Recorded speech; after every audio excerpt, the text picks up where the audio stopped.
last year's USF 2000 champion, Kiko Porto, winner this year at Mid-Ohio. Porto in the number 1 Road to Indy sponsored car, starting third on the inside of row number 2. Drivers on the racetrack on Thursday for test sessions and an official practice session as well. 2 races plus qualifying yesterday. A very busy Friday for the drivers in this program. We'll cap things off here on Saturday, our final race here of the 2022 season.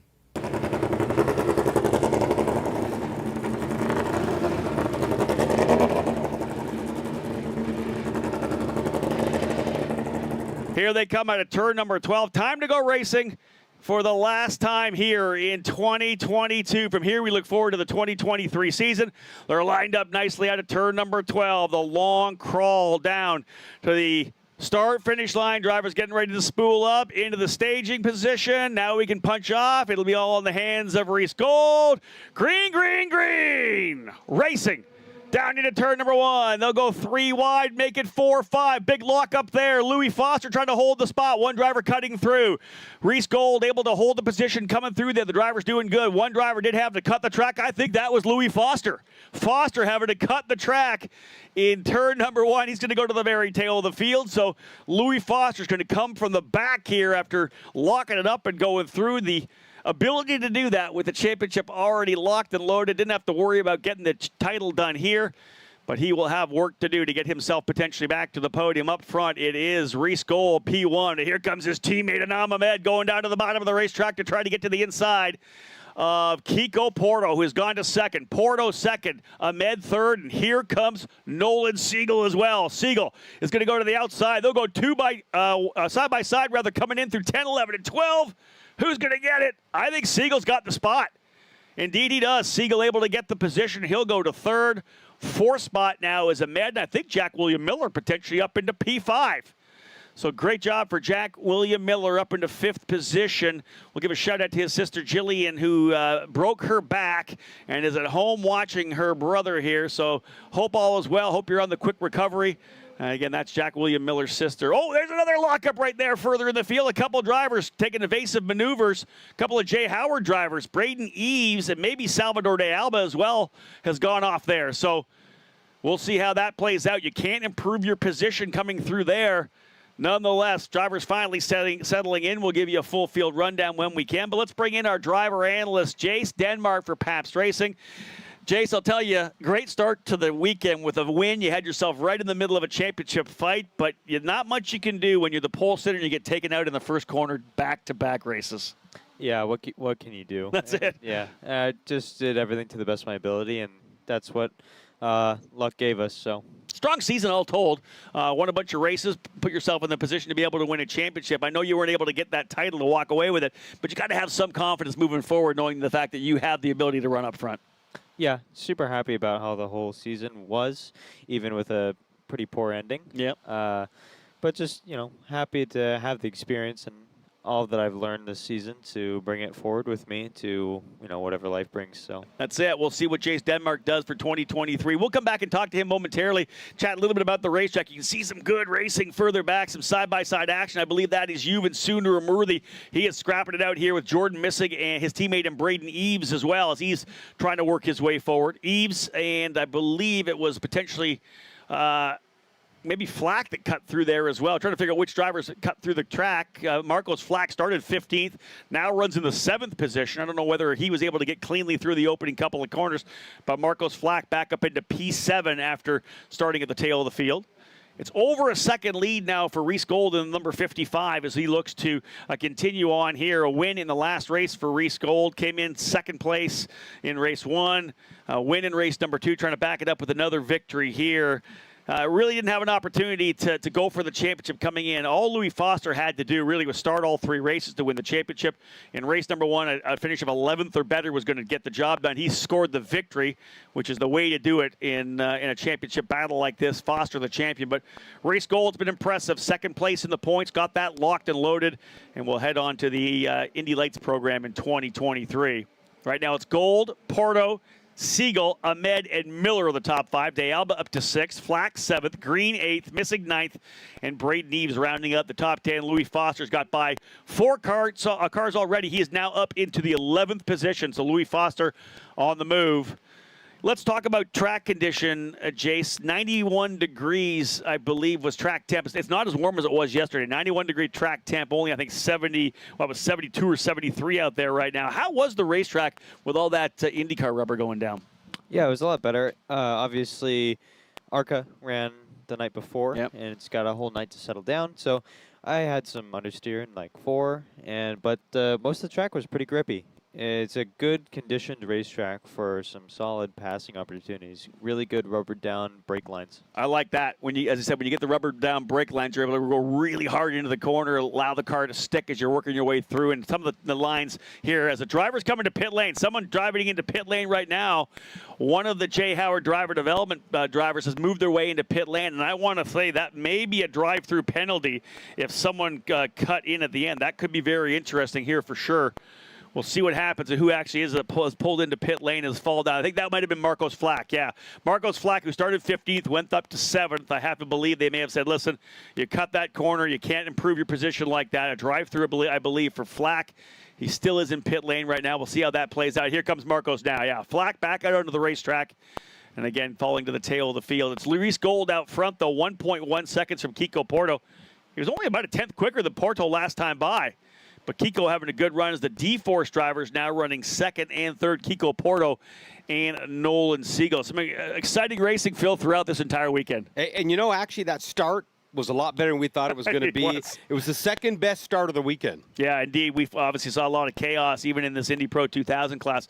But they were able to get through a couple of drivers kind of cutting through quickly. And that just didn't play out, of course. And indeed, Marcos Flack getting that drive-through penalty. You see a good fight a little further back there as well. That's at the tail of the field.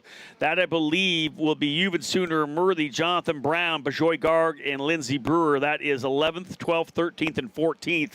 They're pretty much nose to tail. Top 3 drivers have checked out a little bit. It's another second and a bit back to Anam Ahmed, who runs in 4th. 2.5 seconds back to Miller. That's the big gap from 4th back to 5th. Miller's got De Alba less than a second behind him.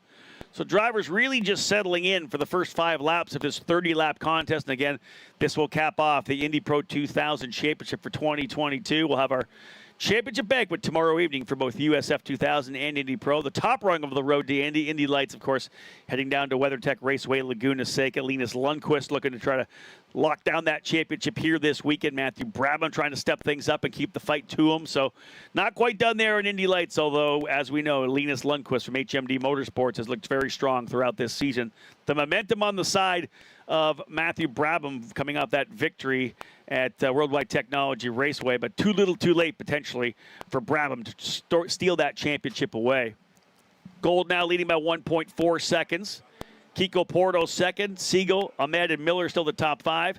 Jace, Denmark, USF 2000 for the last couple of years. Have you driven an Indy Pro 2000 car yet? Did you get a chance to get in one? No, actually, I want to get an Atlantic car before I do an Indy not a Pro bad car. idea. So if anyone wants to give me a ride in an Atlantic, that would be fun. JaceDenmark.com. Find his social media. If you have an Atlantic car and you want someone to hustle it around, I'm sure Jace would love to get in. And that's interesting you bring that up because, yeah, again, I almost have to go back before you were born when that series was actually a big, the Atlantic Championship was a massive series at one point.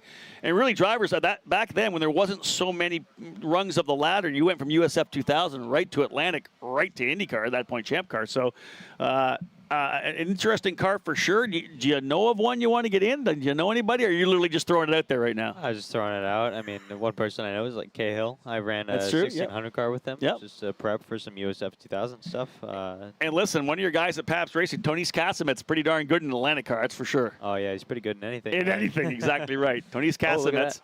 Here's some battling a little further back. This is Louis Foster trying to make a move to the inside of Braden Eves. Foster putting the pressure on Braden Eves here now. And again, Foster knows he doesn't need to throw it away. You don't need crash damage right now. You've got the championship done. But he wants a good finish. He's putting the pressure coming down into turn number 1. Not quite enough there to get by Eves. That'll be the battle for 9th position. As we remember, Louis Foster went off and threw the cutoff at the start of the race. So Foster trying to get that pressure down here on Eves to slide by. Jordan Missick up the road by about a second. You can see them coming through turn 4 now. Big, long, sweeping corner.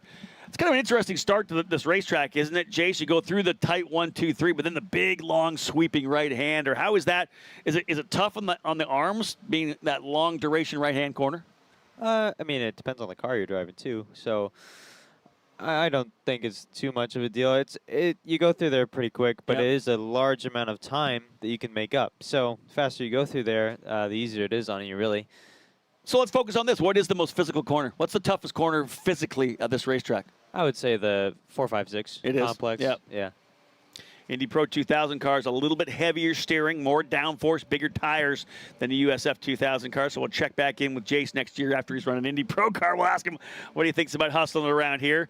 Front four drivers separating out a little bit here right now. Almost a full second between them all. Gold leads, Porto second, Siegel third, Anam Ahmed in fourth. And that's kind of the battle right now between Siegel and Ahmed. That's really the only fight championship-wise within the top five. Ahmed now just 5 points ahead of Siegel. Siegel would need to get in front of Kiko Porto, maybe grab fast laps of the race as well. It looks to me like Anam Ahmed may be able to hold on to P3 in the championship. Siegel currently in fourth and Braden Eves in fifth, although Josh Green with the potential to get ahead of Braden Eves as well. Green currently running in seventh, Eves back in ninth. So if we potentially see Foster get by Eves, that could bring Green closer into the top five. But I find it very interesting looking at the top six right now. I would think potentially 5 of those top 6 could be moving to Indy Lights next year, which could make things really interesting as the kind of door opens for new drivers to emerge at the forefront as the primary contenders in Indy Pro 2000. Almost 2 full seconds up front now for Reese Gold. You can see that lead coming down to turn number 1. It is massive right now for Reese. Second, first, and first would be a pretty good way to cap off the season here and move to Indy Lights. He's had a pretty strong season, as we said, for Reese Gold.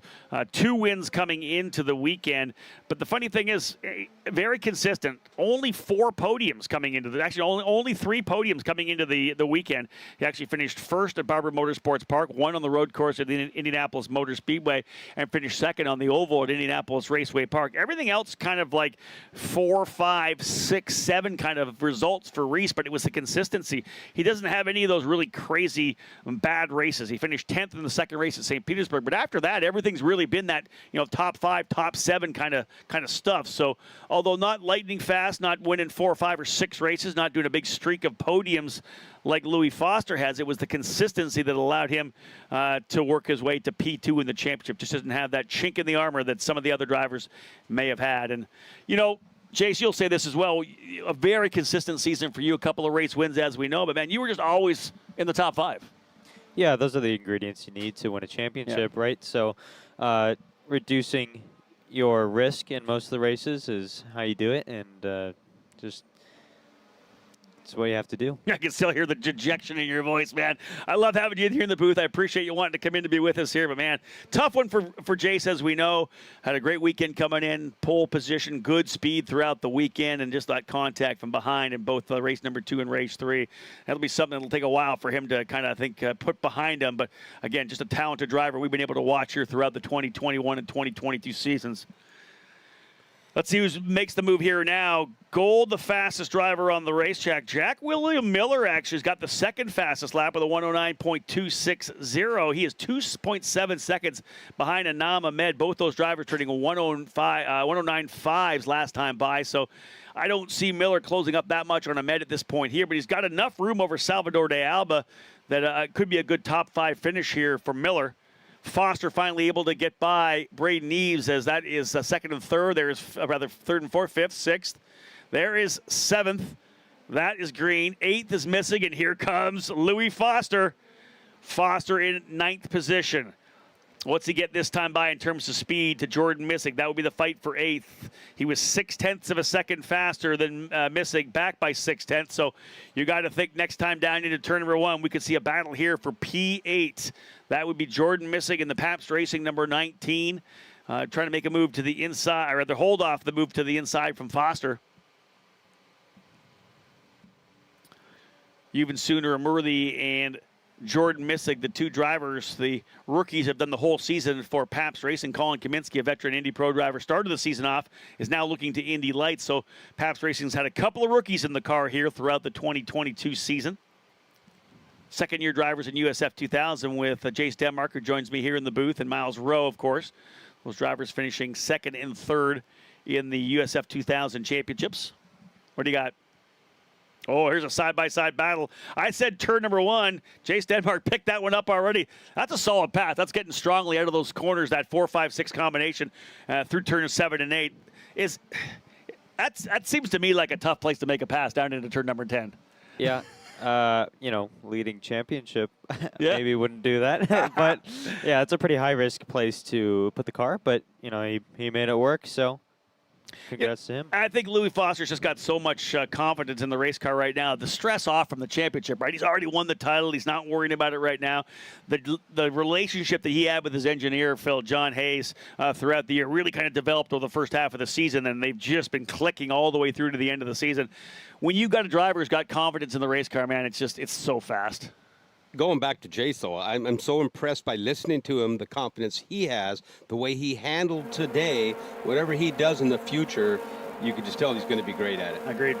Thank you. Nice kid. Yeah, Jace Denmark, as we said, folks, had a great season this year. We hope to see him in Indy Pro 2000. Maybe we'll want to see him in a Atlantic car. So I'm going to put that out there again. Actually, I might throw it up here on Twitter pretty soon. If you got an Atlantic car that maybe you're not driving to the very edge of its ability, maybe you want to put Jace in it. Let's give you some data, right? Give you some data to be able to go back out to the club day. The Atlantic car is still a fantastic race car. See a lot of that in SCCA racing. The FRP, Formula Race Promotions series, runs an Atlantic program as well. Great race car, the Swift. And again, laps going down. We're going to get the halfway through here pretty soon. We're 13 laps down to 30 right now, and it's a 2.7-second lead for Reese Gold. Guess who's got the fast lap, though? How about Louis Foster in the Copart Exclusive Autosport number 90? He's not going to win this unless we have a yellow flag and we stack everybody back up, but he's putting a show on right now. That's what he wants to do. Trying to close up now on Josh Green. Was quicker by a half a second. He's 1.8 seconds back at Green. If he keeps that speed up 3-4 laps, he's going to be on the gearbox of Green. And then Green, another 2.4 seconds up the road as well behind Salvador de Alba. So it's eventually going to be just no more time for Foster to be able to get there, but he is really on the throttle right now trying to work his way forward. Fast lap, over a tenth quicker than Gold. Jack William Miller with the third fastest lap. Nolan Siegel and Anam Ahmed. Those are your quickest laps of the drivers, not surprisingly. 4 of those drivers within the top 5. Gold, Porto, Siegel, Ahmed, and Miller. De Alba 6th, Green 7th, Foster now 8th, Missig 9th, and Brayton Eves rather in 10th. Jace, let me ask you a question. You finished your second season of USF 2000 racing. You'd never been here to Portland before. We didn't run here last year, obviously. If you look back, let's start with what your favorite track was. Was there one that you look back to? Don't roll your eyes. Wait, was there a track that you're like, man, I love this racetrack? Man, Miles and I were actually talking about this, and it's every new track that we go to, it's the one that we love. Last race, we fell in love with Toronto, and we loved it, and then we come here and like, wow, this is the best thing that's ever happened. So, and I'm sure we'll go back to St. Pete, and then we're going to love that one again. So it's really hard to pick. We do have such a fantastic bunch of racetracks that we run. St. Petersburg, Barber. A lot of people love Barber.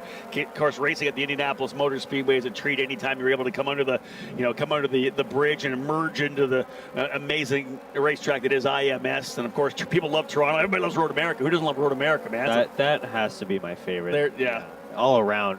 Outside the track and inside. It is such a great track, Road America. Just over 4 miles long. We go there every year.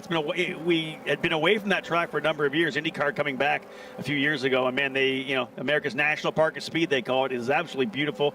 The racetrack itself, so many different corners on that track, hard braking, whatever it may be. But this track's a lot of fun too. There's some hard braking, great flow to this racetrack, I think. Yeah, after the 1-2 complex, it's really, really fun to go through 4, 5, 6. You're just trying to carry as much speed as you can without getting too sideways. So, yeah, it's really fun. And then going into 10, 11, just pushing it to the absolute limit and trying to get good runs on these long straights. The 4, 5, and 6 combination, I like what you said. It's flowing, but you can't slide the car. When you slide the car too much, that's when you start burning the tires off, right? Yeah, you burn the tires quite a bit, and then also you just scrub tons of speed. Yeah. Indeed, and what we saw to Louis Foster coming through all those sweeping corners when you come back out onto the back straightaway, that's kind of curving to the right side back straightaway. You have to come off that corner with a lot of forward bite and really roll the momentum there to be able to work your way up. Look at this scrap we've got going a little further back here right now. We'll pick that up. I think that's Jonathan Brown and even sooner Murley going at it here. We'll see what we got again from Foster trying to roll up on green. He was 3/10 quicker last time by.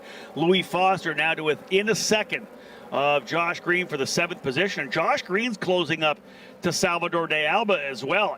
That they're actually right there with Jack William Miller. So the funny thing here, Foster was half a second quicker than Miller. So we may have a fight for 5th, 6th, 7th, and 8th pretty soon. Jack William Miller, Salvador de Alba, Josh Green, and Louis Foster. So Foster could potentially, depending on how things go, still 14 laps. He may, Phil, be able to find his way into the top 5. Saw that in the last race, did we not? We did. We saw a number of drivers scrap their way forward. Of course, some big winners on the season here in USF 2000. Of course, one of the great stories was Matt Clark coming in and being able to grab a win there, able to dodge some of the chaos that Jason, of course, was sadly involved in, and there in turn at number 1, 2, and 3. But we've had a number of different drivers find their way to the top. It really has been a great season in USF 2000. Felt a lot of different winners, and again, a great championship battle to the end that was really obviously pretty crazy when it was all said and done. Indy Pro 2000 is a little bit different. We had different winners for sure. Reese Gold getting a couple, 3 wins. Salvador de Alba a couple. Nolan Siegel a couple. Single victories for Josh Green, Braden Eves, and Kiko Porto. But Louis Foster, 7 wins to be able to cap off this season. Wow. I got another question for Jace while we got him here, though. Bobby and I have been wondering this, too. We cannot find it anywhere. Top speed on the straightaways. Do you guys have an idea what you are here? No. We just look at the squiggly lines on the graph and we're like, oh, this one's faster than that one. So this guy does, though. He knows what these guys can honestly, do. same thing. I would ask the same question. Like he said, they don't really look at top speed. It's just really how to carry more corner speed, right? You're not really caring really where you are top speed-wise. More what kind of speed you have through a particular corner. And you want to carry more and more speed through a corner. That's going to lead to better speed down the straightaway, right? If I were to guess, I would say around 135 going into we're not surprised. 10 and 11. Yeah. It's not a Road America kind of straightaway, right? Right. Yeah. Longest straightaways I think we have is actually at the Indianapolis Motor Speedway. Those are 2 of the longest straightaways. Turn 1, of course, out of 4 and back down into turn number 1, then all the way down to the Hullman Straight, the Hullman Boulevard in the middle of the racetrack, down to that hard-braking left-hand turn number 7. 2 of the longest straightaways we have here. And again, downforce on these Indy Pro 2000 cars allow them to carry a lot more corner speed than the USF 2000, which has a lot more mechanical grip as opposed to aerodynamic grip on those race cars. And again, as we said, when you guys asked me yesterday what the difference between the 2 cars were, Indy Pro 2000 just has more of everything. They look the same. Yeah, they're very similar indeed, yeah. Bigger wings, obviously, bigger tires, but it's just more horsepower, more downforce, bigger brakes. And again, we talk about the fact that a lot higher top speed as well. 18 laps in, 12 to go. Biggest battle right now, they're thinking to be Louis Foster, eventually closing here on green. That's him a little bit further back there. Indeed, there's Foster. He'll get a good run coming out of that corner. This will lead down that back straightaway again.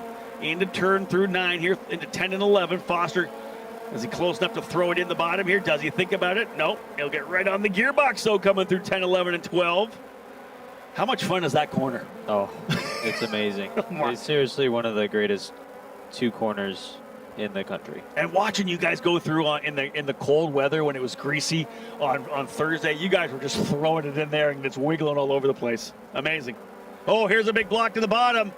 As Foster trying to go around the outside. He'll try the over-under now. There's the back down to the bottom of the racetrack, side by side into turn 2. Foster and Green. What do they do coming to 4? Green's in the inside, Foster on the outside, trying to hold it, book it. He's around the outside. Foster moves to P7. And that was a textbook pass. Green to the inside, blocks, over, under. Jace, not an easy thing to do in 1, 2, and 3.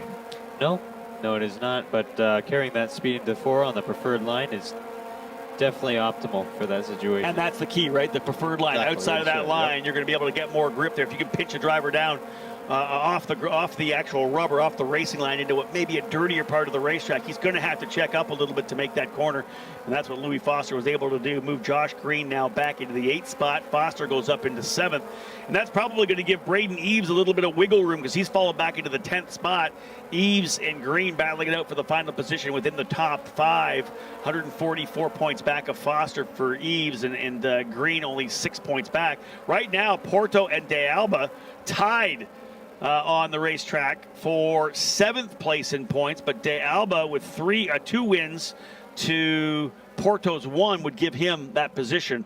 So De Alba trying to work, he wasn't looking at potentially trying to get to 6th in the championship, but it's kind of been a mid-pack kind of weekend here for De Alba. He's been anywhere between 5th all the way down to 9th throughout this weekend, but having a good round 3 for Salvador De Alba. Triple headers for both USF 2000 and Indy Pro. I'll be remiss if I didn't say hello to those of you who have tuned in on the Road to Indy TV app. Thank you so much for downloading the app to your mobile device. And if you haven't done so, that's something you can do to be able to watch all of our broadcasts, all of our races, live timing, everything available on the Road to Indy TV app. Through the off season, we're going to be working on a weekly interview show as well, where we're going to talk to a lot of the personalities within the paddock, talk to as many drivers as we can, and be able to have people kind of stay connected with all the drivers we'll see in 2023 in this fantastic program. So the Road to Indy TV app, a way to watch, obviously always on whatever the website, series website is. In this case here, this event, the IndyPro2000.com website, and always on Road to Indy TV's YouTube channel as well. A number of different ways to watch all of the content, all the races that we have on our program. Anxiously awaiting what the schedule will be for 2023, but a lot of work still being done by IndyCar to lock down their dates, and we're seeing as we run all our races with IndyCar, we're kind of waiting to see what they do, what venues have become available for us. I think the only thing we know right now is we're starting the season on the first week of March in St. Petersburg. That's about it. We want you guys back here. Oh, we're coming back. We want this young man back here. Do you know what your future is? Unfortunately, I do not. This last weekend was going to be quite the tell for what my future had to hold, but don't really know at the moment. Yeah, but we know what your driving ability is. It That's doesn't it. matter what happened today. It has nothing to do with you by any means. Well, and that's one of the beauties of this Road to Indy. Throughout the entire weekend, we've talked about the scholarship program and the ability it gives, the opportunity it gives for drivers able to win the championship. Some, it's a lot of money to go racing. Jason's already said that it costs a lot to race at this level, and you need to have that support. The scholarship obviously huge to be making the move up that next level when you're talking about spending exponentially more money, sometimes almost double the budget each step you take up the ranks. So again, Jason will do everything he can in the off season to potentially get the investors and sponsors he can to get back into Indy Pro. That's where he needs to be. He has shown everything he can possibly do in USF 2000. Was a rookie last year, learned the ropes. This year became one of the guys we've talked about at the front of the grid throughout the year. So not able to win the championship, but definitely Indy Pro 2000 would be where he needs to be in 2023. And I think we can speak for everybody in the Road to Indy paddock. We hope he's able to make that happen. We've been impressed. Indeed. 22 laps down, 8 laps to go. Reese Gold has pulled out to a 3.5 second lead and looks very strong here. Louis Foster now closing up here on Salvador De Alba. He's been the man on the move. He's been the guy to watch. Now right on Alba's gearbox. Look at him throw that car through turn number 10, 11, and 12. Man, that's a fantastic corner. I love that shot from the rear, the trailing photo. You can see them really hustle the car. Here comes Foster. I'm going to say this is going to be a pass potentially to the inside. Could be an over-under again, but does he get the job done? They'll run all the way down into turn number 1. He'll look to the inside. De Alba's going to try to pinch him down to the bottom. Oh, and De Alba holds on to it. Drives him right essentially over to the apex. Foster's not going to be really pleased with that, as De Alba did not want to give it up. Got to the inside but didn't quite clear him. This time I think it'll be more of a job where potentially a wheel-to-wheel battle maybe there, a little contact next time. We say that all the time in karting, Jason. Like for those of you tuning in, so many of the drivers here on the road have come through karting. You can block in karting a lot. It's a little cheaper when you knock a wing off. I mean, knock a front bumper in karting off and a wing or a wheel here in a car. But if a guy blocks you too much, probably going to find himself maybe in the grass sometime, right? Yeah, there's ways to put them there without costing too much to yourself. That's it. You get sent, is what they say these days. Send the driver off the racetrack. You can't block. The whole idea, there's defending and there's blocking, and that's one of the things that we have. We teach all our drivers that. As a driver, you can make the first move, but you can't make a move in reaction to the move that the other driver makes. So if a driver makes a move and you dive in front of them, that's a block. If you come onto the straightaway and drive to the inside of the racetrack to defend the inside, you cannot come back to the racing line. That's a second move. It's illegal. You got to stay. You got to hold your line, essentially, unless the driver's not close enough to you that you're able to come back to the racing line. It's a fine line sometimes, but the drivers, as Jace will tell you, you kind of got to figure out exactly what the race directors are good with, right? Yeah, given the rule book and everything that you studied before, you kind of feel it out. You know someone's going to be there. You know where they're going to go, and mirrors help too. But mirrors are there. Feeling it out is usually the way to go when it comes to defending someone a little bit quicker than you. One thing we like to do sometimes is bring our drivers up into race control so they can see that there's about 16 cameras watching them everywhere they are. They're on the racetrack not thinking anybody can see them because they're in the back part of the track, but the cameras are always there. And one thing we also do is when we come into the paddock, we can also grab their video information, get all that, the cards from their video cameras, their onboards, to be able to find out what happened. So that's a great way of doing some policing, some officiating as well. Gold 3.7 seconds up, and this one is winding down. 5 more laps remaining in the 2022 Road to Indy presented by Cooper Tires season. And the biggest fight we have right now, Jack William Miller, Salvador De Alba, and Louis Foster separated by less than 2 seconds, as De Alba only a second behind Miller, and we know Louis Foster dialing things back up again to see if he can't get by De Alba. De Alba was able to defend him down into turn number 1 when Foster got side by side coming in, but Louis just not quite far enough in to be able to get the car to rotate on the exit of 1 through turn number 2, and had to kind of give that up a little bit as De Alba really diamonded the corner, drove straight to the apex. Here's a big run here for Foster. He's made the move to the inside once coming over to turn number 10. Does he roll the dice again? He's about a car length back. He'll have to toss it in here on the draft. Foster thinking about it? No, he'll stay on the gearbox, lining him back up again. Foster getting a little bit of a different line. On the inside, coming out of 12. Does he go side by side coming down the straightaway action? That was a move that he kind of took a bit of a different line. Here he is again, not able to get it out of turn number 12. But does he get a better run? There's your drivers running in 3rd and 4th, Siegel and Ahmed. Foster, and again, not quite there. And this is where Louis now starts to think about it. Like, do I make a move? Like, do I need to make a move for 6th place right now? If I get in there, will Salvador try to slam the door on me? He doesn't want to. Obviously, you don't want to bring the thing back 2 laps from the end. You already have the championship with $15,000 or $20,000 worth of race car damage. There's no need to do that whatsoever. Of course, this is more for a matter of pride, I think. He's chased him down. He wants to get by. But to be honest, he could just check back a little bit, count this thing done, and wrap up his Indy Pro 2000 career, because as I said, he will announce where he's going to run Indy Lights this coming Thursday, and we'll find out which team he's selected to go racing with in 2023. So again, Gold, Porto, Siegel, Ahmed, Miller, top 5, De Alba 6th, Foster 7th, Green 8th, Missick 9th, Eves 10th, 11th is Sundar Murali. He's been able to pull away from Jonathan Brown. Bejoy Garg 13th, Lindsey Brewer 14th, and Marcos Flack in 15th. Another big run down the straightaway. Let's see if Foster can get it done this time. I don't know whether he's going to try. He might just keep pushing here to see if he can get Salvador to make a mistake. I don't know whether or not we'll see a big move. They are still closing up on Jack William Miller. That's one thing that is a little bit interesting. De Alba's been chipping away at it. They were about 2/10 quicker than Miller last time by. It's only 8/10 of a second or 9/10 of a second now from Miller back to De Alba. But a good run for Jack William Miller in the Miller Vinatieri Motorsports machine, as he currently runs in the 5th spot, 9th place in points. A couple of podiums for him, 3rd at the road course in the Indianapolis Motor Speedway, and a 2nd as well at Road America. Last couple of races have been kind of up and down for Jack. A 12th at Mid-Ohio to cap that weekend off. Toronto, he ended up finishing 8th and 4th. So a couple of good top 10 runs for him there. 14th at Worldwide Technology Race. We just didn't have a great race car there. 13th to start the weekend, 5th in race number 2. So another top 5 here for Jack William Miller would be a great way to cap off the season. And I think we'll see him back next year in Indy Pro 2000. Phil, one of the drivers that started a number of years ago at 14 years of age, Jack William Miller. So he's in no hurry really to go to Indy Lights. One more year Indy Pro. They run their own family team, so a good possibility he could make the move in a couple of years. Will we see a pass here? Look at this, side by side all the way down, and De Alba doesn't want to give it to him. Wow, another over-under though potentially. Jace, what do you think about this defense down into turn number 1? It's a pretty tight line that you're holding there.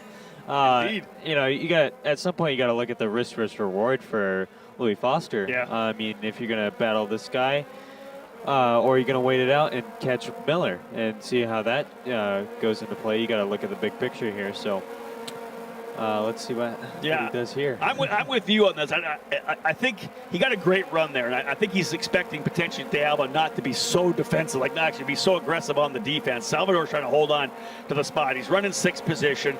Curly's sitting, I believe, 8th in the points. He's tied with Kiko Porto. He's going to move to 7th in the points. Kiko having a great run up there, P2. He's fought his way back, so shout out to Kiko. But here we go with what? This is a white flag flying this time by. Gold's already across the line. Here comes Foster and De Alba again. Let's not, De Alba goes all the way to the bottom. Let's see, he's got to hold that spot and see if Foster should go way wide now. Here's Foster way wide. Here comes the over-under. There it is there. Oh, and he overcooks it. De Alba down to the inside of the racetrack. You can't keep the same speed down to the inside of the racetrack. This should see Louis Foster roll through. Oh, they're still side by side. Foster around the outside of turn number 4. Final lap, and they are dicing it up still. I'll tell you, there's a couple of team owners on the fence right now that are holding their breath. Michael Duncastle, what is happening here right now?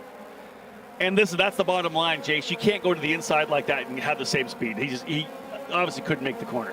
Right, just a little lockup kind of pushed him over that second curve there. And if you don't make that chicane and you blow the corner, it's definitely a penalty from the race steward. So, checker flag flying, folks. I feel this will be it here right now. Indeed, the winner today, and what a weekend! Second, first, and first. 3 straight podiums, back-to-back jacks for Reese Gold as he wins for Juncos Hollinger Racing, 3.6 seconds.